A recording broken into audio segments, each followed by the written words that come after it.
हिंदुओं को जगाने वाली पार्टी सत्ता में, हिंदुओं को जगाने वाले संगठन पूरे उरूज पर, तमाम तरह के कानून नए नए ला दिए गए हैं, तमाम चीजें हो रही हैं, तब भी बीजेपी के नेता बेचैन है। जानते हैं बेचैनगी क्यों है?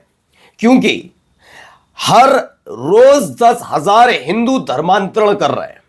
और ये मैंने नहीं कहा है, आज आपको बीजेपी नेता का खुलासा दिखाऊंगा। यानी सोचिए, इनके बनाए हुए खुद के ही कानून कितने बेअसर है। इस समय मुसलमान उतना ज्यादा तत्पर और तैयार नजर नहीं आ रहा, फिर भी ये कैसे हिंदुओं को जगाएंगे, दिखाता हूं बड़ा खुलासा बीजेपी के नेता का। यानी कि अपनी मर्जी से क्या ये 10,000 हिंदू रोजाना अपना धर्म परिवर्तित कर रहे हैं, क्योंकि कानून तो पूरी तरह सक्रिय है, फिर भी कैसे लानत भेज दी है बीजेपी के नेता ने अपने ही सरकारों पर। कैसे दिखाता हूं, दिखाऊंगा।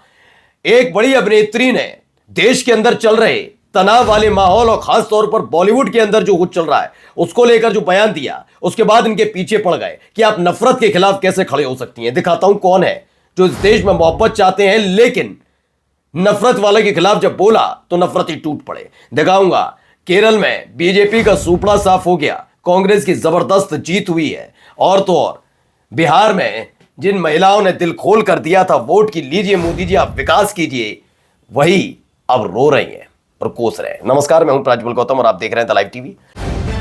द लाइव टीवी, सच सबसे आगे। सबसे पहले ये देखिए, ये अश्विनी उपाध्याय कौन है?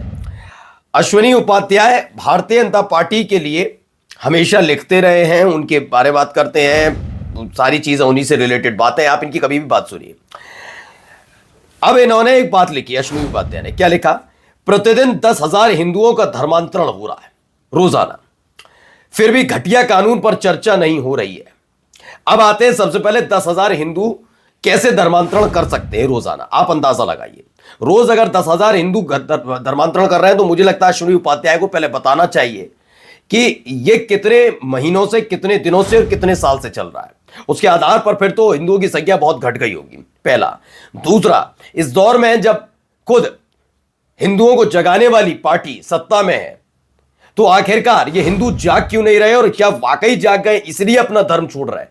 यह अश्विनी उपाध्याय के मुताबिक पूछ रहा हूं मैं, क्योंकि उन्होंने कहा 10,000 हिंदू रोजाना करेंगे धर्मांतरण। तो और कैसे उत्तर प्रदेश, उत्तराखंड और कई राज्यों में तो पहले ही धर्मांतरण कानून लागू हो गया, फिर कैसे हो रहा है ये सब? यानी वो अपनी मर्जी से कर रहे हैं, क्योंकि धर्मांतरण कानून में ये नहीं है कि आप धर्म बदल ही नहीं सकते, ये नहीं है। उसमें यह है कि बदलने का एक प्रोसीजर होगा, यानी प्रोसीजर के तहत धर्मांतरण हो रहा है। और अगर ऐसे धर्मांतरण हो रहा है तो सोचिए कितना विश्वास लोगों का रह गया है ऐसे धर्म में, जिस धर्म के नाम पर सत्ता की रोटियां आप लोगों ने सेकी है। चलिए अगली खबर देखिए। ये मैम राधिका आप्टे हैं, अच्छी एक्ट्रेस हैं। मैं अपने बच्चे को इस हिंसा भरे माहौल में, दुनिया में नहीं लाना चाहती है, राधिका आप्टे ने कह दिया। एक विदेशी इंटरव्यू में उन्होंने, विदेशी चैनल को इंटरव्यू होगा, उसमें उन्होंने कहा कि बॉलीवुड में खुलेआम हिंसा को प्रमोट किया जा रहा है। इनके इस बयान से आईटी सेल परेशान है और मनुवादी इनके पीछे पड़ गए। मतलब मानकर चलिए उनका भी क्या कहना है, ये सारे लोगों का, कि आप हिंसा को प्रमोट करिए। आप कैसे कह सकते हैं हिंसा नहीं, हम तो हिंसा चाहेंगे, हम तो करेंगे। अच्छा, इस पूरे शब्दावली में उन्होंने कह दिया हिंसा भरे माहौल में नहीं लाने चाहते। आप ये सवाल पूछ सकते हैं हिंसा भरा माहौल क्या, बताइए कैसे, लेकिन वो सवाल नहीं, उनके पीछे पड़ गए कि हिंसा भरा माहौल मत कहिए, इसे अच्छा माहौल कहिए, जबरदस्ती कह दे। कोई व्यक्ति कोई देख रहा है, कुछ दिख रहा है, जहां जहां हालात बिगड़ रहे हैं, क्यों नहीं कहा जाएगा?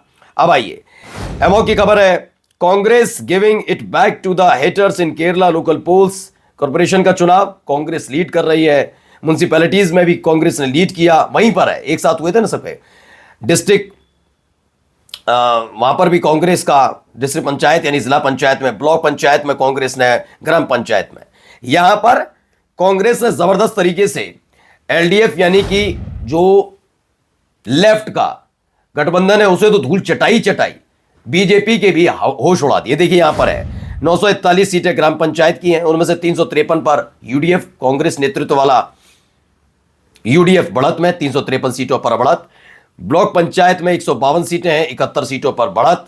वहां देखिए 30 पर एनडीए थी, यहां पर एक।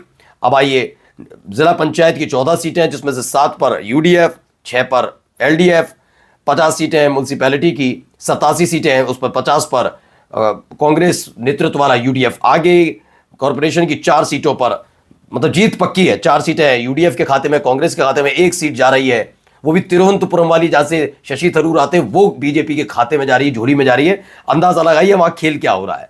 अब आइए, ये मैं ही बताया, यूडीएफ 4, एलडीएफ 1, एनडीए के खाते में 1। म्युनिसिपैलिटी में देखिए 49 सीटों पर यूडीएफ। अभी तेलंगाना में चुनाव हुआ, वहां पर भी हालत खराब हो गई थी बीजेपी की। वहां तो बीजेपी का ऐसा लगा कि पूरा सुपड़ा ही साफ हो गया। जी हां, हालत खराब हो गई, पूछने वाला कोई नहीं। लेकिन आप ये कह दीजिए भैया होता है, सत्ताधारी दल है, तेलंगाना में कांग्रेस सरकार है इसलिए हो गया, कह लीजिए। केरल में तो ऐसा नहीं है, हालत देख लीजिए। यूडीएफ ग्राम पंचायत की 17,337 सीटों पर चुनाव हुआ, 396 पर बढ़त बनाई। इसके बाद आप देखिए म्युनिसिपैलिटी, कॉर्पोरेशन, इन सब जगह बढ़त आप ज्यादातर कांग्रेस की देखेंगे। कांग्रेस ने एक अच्छा वहां पर किया। दरअसल इससे पहले आपको याद होगा केरल से ही राहुल गांधी सांसद थे और उसके बाद प्रियंका गांधी। लेकिन प्रियंका गांधी के बाद अगर किसी का नाम लिया जाता है वहां पर, तो नाम लिया जाता है शशि थरूर का, तिरुवनंतपुरम सीट से।